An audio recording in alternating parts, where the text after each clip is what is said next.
Sebanyak 13 orang dilaporkan meninggal di lokasi pemusnahan amunisi di Desa Kampung Cijeruk, Desa Sagara, Kecamatan Cibalong, Kabupaten Garut, Jawa Barat, Senin, tanggal 12 Mei tahun 2025.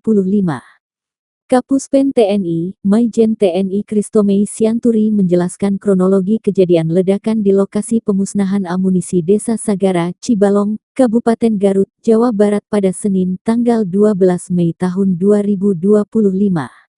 Diketahui 13 jiwa meninggal dunia akibat peristiwa itu, diantaranya 4 prajurit TNI dan 9 warga sipil.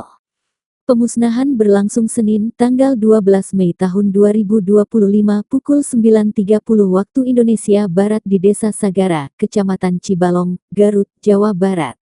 Dia menyampaikan sebelum pemusnahan, sudah dilakukan proses pengecekan personel dan lokasi peledakan.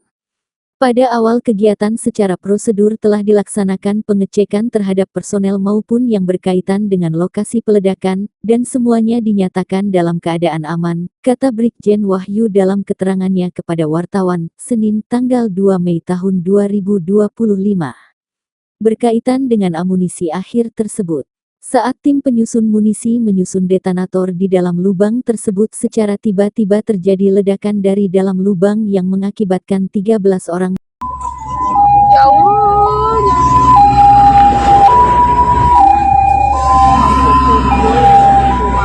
ya Allah. Tim penyusun munisi menyusun detonator di dalam lubang tersebut. Setelah tiba-tiba terjadi ledakan dari dalam lubang yang mengakibatkan 13 orang meninggal.